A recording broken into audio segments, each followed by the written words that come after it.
We visualize yourself now in the very realm of the goddess, the temple of alchemy.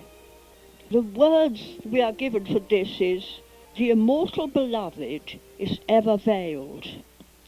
The priestess alchemist addresses twin apprentices Aidan and Elaine. Deity divides itself into two, that it may enjoy itself. The inner secret of every heart is to find its missing deity, all compelling but concealed. Let us invoke the goddess Hathor, the starry cow, crowned with sun and moon, bestower of love and joy. The priest Hierophant, also robed in beautiful gold and green, raises his staff. I invoke thee, Hathor, star of our longing, lost one of our souls. Without thee life is dull, worthless, an arid wasteland. Now we are aware that we are to receive the oracle, if she gives it, of the goddess Hathor through a veiled priestess in a saffron veil seated by a holy well.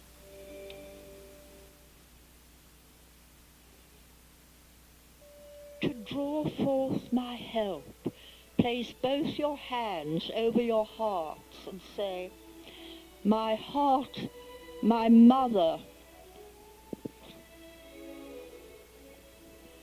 Do this. You will find my warm love within your heart. But you long to leave your mother to find your heart's desire. Lift up your right arm and say, my heart, my lover. Do this and feel love in your heart. But you need more than one. Children, friends, trees. You need the all.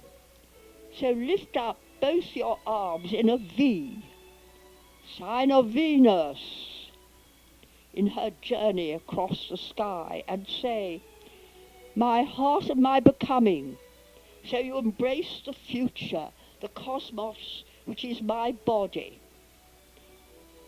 For love is the flame of life within all that is. Friends, words alone will not bring you love. You need to give love to receive it. It is deeds, even the smallest act of kindness. As you rise to the heights of your spirit, do not lose your way, as so many do, by seeing all below you as of little worth, small, ignorant. I am in all. To despise even one person, one creature, is to despise me. I am in the stars, but I am also in the clod of earth beneath your feet. So give love, and you shall receive my love, which is always awaiting you. I give my blessing. The priest alchemist speaks. We give thanks to the goddess Hathor. Let us perform this, her ancient magic, which is still alive now. The company then performed the Hathor magic, holding both hands in honor of the Divine Mother, then their right hand out to suggest that they wish to act and find their own love, their own way. But finally they lift up both arms to embrace the all. The priestess alchemist addresses Aidan. Aidan, we've joined you in your many adventures, which we've really enjoyed, as you seek to find your elusive feminine divinity. Have you lost heart? Aidan thinks and says, every time I've fallen in love in vain, whether with a vampire or a demon, I've gained. At least my love was true. I will undertake the quest. The priestess alchemist shows him a tarot card from the altar. Tell me what you see in this card. Aidan examines it. Oh, I see a podgy woman with a double chin and lines under her eyes. She's dressed up as a pope. This is La Papess. Personally, I'm more attracted to the weight pack high priestess, a lovely-looking woman. This woman wears a triple papal crown and has the crossed Osiris X of balance on her breast. She has an open book. I begin to respect her more than the glamorous high priestess. May she really know something, a wise woman? I think I would believe her tarot reading. Priest alchemist speaks. I see you wish now to be more accurate than romantic, not only going by appearances. You are determined not to be deceived again. As you enter trance, we shall accompany you, but not help you. So Aidan takes his place on the couch for trance. Aidan gives his report. I mount the hill of the Temple of the Zodiac with firm step. I feel sure of myself now, having learned from experience. I enter and find the portal of Taurus. I see it embodies what I now understand. On the left is a stained-glass window of a woman of pre-Raphaelite beauty. In trailing saffron robes, crowned with roses. I wonder, is she real? Some sort of doorway? Because I thought she smiled at me. I'm on my guard. On the other side of the veiled doorway is a stained-glass portrait of a very different woman. She's middle-aged, with a lined face and grey hair. She's bending over a scroll, which she is ornamenting with drawings. I get a shock. I had the thought that she was drawing me. She's some sort of artist. To escape these two pictures with eyes that are looking sideways at me, I push through the gateway. What a relief. I find myself in an ancient Egyptian temple with a concourse of persons with shaved heads wearing leopard skins. My leopard skin is scratchy. They greet me courteously. They conduct me to a low table on which are sheets of papyrus. There are pots of colours and paintbrushes. An old priest with a kindly face addresses me. My son, he says, and I think I can understand this ancient Egyptian in my mind. You have now reached the stage when you may learn the skill of magical painting. Know that when the initiates painted deities in our tradition, these deities lived. Deities use our divinely inspired works of art to commune with us, so we receive untold bliss and inner wisdom. This is why the ignorant or the wicked fear and destroy our work, for they fear the eyes of the goddesses and gods. But though costly jewellery and chests of gold are stolen, our work lives on, for we paint on walls for the houses of eternity. I pick up a brush. I know Elaine is the artist, but perhaps my very inexperience may help. I know the value of children's drawings, so I shut my eye. A young priest addresses me. Our secret is that we shut our eyes that we may see better. The deities we invoke guides our hand. We do not strive for exact portrayal or new ways, for the old tradition is easiest for direct inspiration. I'm beginning to feel his presence, so I can't see him, and then his presence goes. But I can see with my eyes shut. I'm somewhere else. What wonder? I'm in a lush meadow with every sort of wild flower. The scent in this warm weather is overpowering. I find myself running and running with joy. I used to run like this as a boy, before I got all that education. Finally I reach a mighty river, and I plunge in and swim. Oh, this is perfect. I seem to spend like days and nights here, the nights rich with many-coloured stars. I recognize many of them. Aldebaran with its ruddy glow, and the Hyades and the Pleiades, all of Taurus. From the stars, I see a beautiful woman dancing, laughing, singing. Are these Egyptians? Some are black, and some fair, and many brown. I'm beginning to feel afraid. The women are drawing near and make a circle around me. What are they doing? I thought they were friendly, but somehow they are now menacing. At a distance, I thought they were beautiful, but now I see some are obese. I can't stand obese women. Others aged, many ugly, and a few with spiteful and cruel expressions. These come up to me and scratch my arms. I begin to feel my vitality draining from me to them through my blood. They are draining my life away in order to materialize. Fearful of death, I call upon the goddess, Hathor, Hathor, come, come.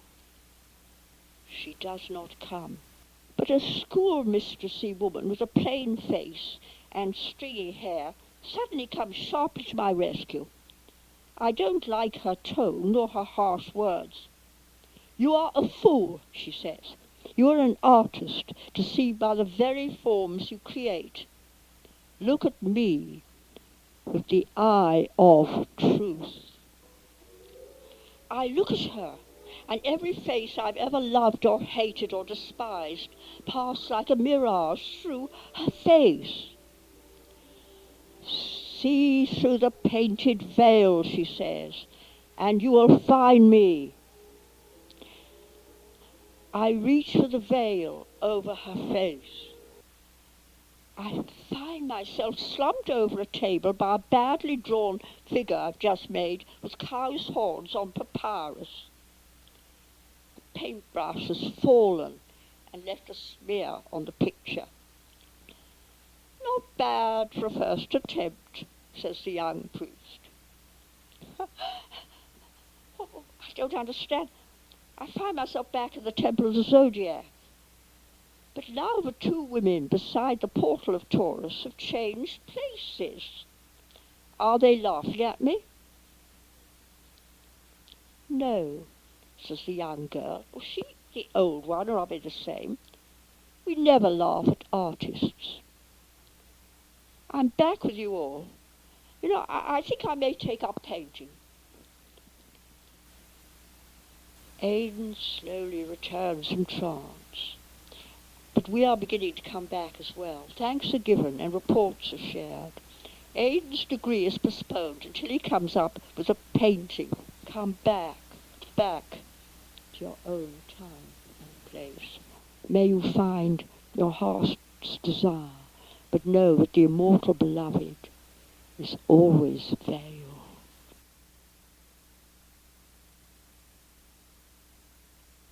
Now we come to the ceremony of the gateway of Taurus, and the words are, tell me fair and tell me true. Dreams are reflections of the real. That is true. All mythology comes from the inner planes and is not understood by the practical mind. The priest alchemist addresses Aidan and Elaine.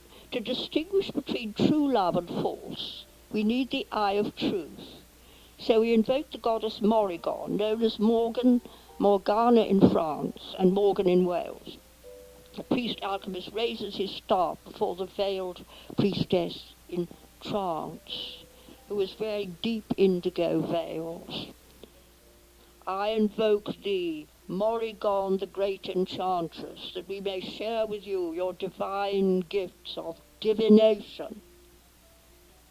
Know that all that is divine is real, and all else is the cast-off snakeskin that once served to protect us, but is finally discarded as you discard your physical bodies. I come to you as a delightful virgin to afford the well beginning. The heroes desire me, yet I wash their clothes of blood, for I am their death. Others find me in embrace of my consort, the Dagdor Moor, as we shine in glory across the river of life, producing more life. Yet greatness fades as kingdoms rise and fall. Finally you fear me as the Macha, the crone, the crow, the raven. I appear with what you dread in old age, yet as that crone I bring you renewed life. All that you see around you is a reflection of a greater reality. That which is worthwhile belongs to eternity, hence it is not subject to time. I am the clock with no hands, the sundial that is at night. With me are the boundless territories of space. There is only one way to overcome your fear of me. Know me in yourself. Priest alchemist gives. We give thanks to the goddess Morrigan. The priestess alchemist addresses Elaine. Elaine, you have a longing for Elysium, Tir na nog, the many-coloured land, yet you fear to neglect your work on this earth. Are you willing to face the Morrigan of the two worlds of life and death? Elaine, we all die. I prefer to face it now rather than let it happen through old age and some illness. I accept the challenge. Priestess alchemist gives Elaine card from altar. What do you see in this card? Elaine, oh, La Lune, number 18, displays duality. Two dogs howling in opposition at the moon. In the sky is the waxing moon, embracing the dying moon. 3 drops of rain fall, 3, in colours of fire, earth, and air.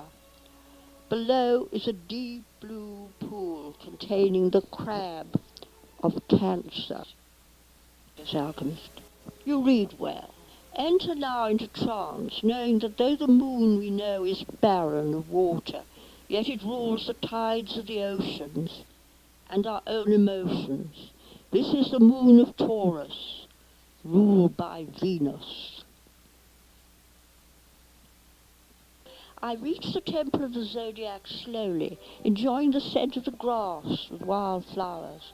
I enter and honour the central flame. Without this I may lose myself in dreams. I approach the portal of Taurus. It is beautiful, as Aidan saw it. I see changing forms, but to me they are processions of fairy-like beings, either very beautiful or extremely ugly. Some are very tall, others are tiny. I see one elf who is emaciated with one pigtail of thin hair reaching his knees. Some furry squirrels encourage me to cross the threshold. They can talk over here by telepathy. I hear them telling me to be brave. Oh, I wonder why this never brings the reassurance it's meant to give. Ah, I'm across the threshold. I'm in a television studio. Men and women are very slim and wear ecru pale loose shirts and leggings. They have longish hair. The women wear earrings and bracelets. The men pendants, some curious device like a lightning bolt. I don't feel they're physical. One of the men in a long white cloak addresses me casually. Oh, here you are again, he says. This time we hope it'll be better. We are transmitting a Neo-Avalon myth after a cataclysm. I'm Merlin. The people need dreams. They are disillusioned with mechanical toys. I see that you're using television. They look surprised. The woman says, Where do you think you are? This is a real world, but we're not biological, nor are you at this moment. It is from here that we send forth stories to bring forth our gifts to humanity and create sacred scriptures. They come to us when they sleep, and together we make up our stories based on divine reality. For instance, I'm wearing this blue veil. I'm Morgan Le Fay. I think that all religious myths and legends are only stories made up by you lot and acted by people on earth and causing all these wars and disasters and cruel. Quite the reverse, says Merlin. What we create here, we draw from people's hopes and beliefs. We use these along with our own creations. And these are inspired from a higher spirit. So earthly facts, when these contradict our stories, never last. People prefer our myths, naturally. They last forever. They are divine. Another woman speaks. You're not enough in trance. You need a proper adventure. I'm the witch Vivian. Look at the ceiling. Thinking this ridiculous, I nonetheless obey Vivian and stare at the plain white ceiling. Oh, it has become a stormy grey sky. I find myself in a broken-down cottage with a group of roughly dressed men and women who are angry. I gather they are speaking some Celtic tongue. The subject of their talk is a small girl with large black eyes crouching in the doorway. An angry old man is denouncing her as a witch. Yes, I gather this is long before Christian times. I thought they only burnt them then, of course not. I enter the cottage. Some people are examining the biggest cauldron I've ever seen. A broomstick stands by it. It is filled with boiling herbs with the sweet smell of lavender. I gather that the girl is refusing to marry a man chosen for her by her father. She's accused of witchcraft because there's been bad harvest for 3 years running. Just when she began healing the herbs, a giant woman marches forth from behind a high dolmen. The people have prepared a fire in which to burn the girl. The old woman examines it, then kicks away the logs. She lifts up her arms and makes a mighty charm. The people shrink away from her. There is lightning, flash and roll of thunder that reverberates through the hills. The people flee in terror as the storm breaks. Heavens, what a storm is this! The old woman takes the girl and a boy into the shack for safety and beckons me to follow. This is like a hurricane. We are just in time as the waters rise, and the whole land is inundated with water. The storm abates, and the full moon shines through the window. The woman changes. She rises to her feet, and I know her for a goddess. She puts a finger within the cauldron where some drops remain. Then she anoints the brows of the girl, her brother, and myself. She says to each of us, "You are the source of creation. I am the goddess Caridwen of the White Rock. My son shall be the mighty magician Taliesin, known to many as Merlin. In verity he comes from the summer stars. This maiden is my daughter, Query, healer of souls." Her words come to me far away as I find myself sinking back into the studio, seated on an upturned box.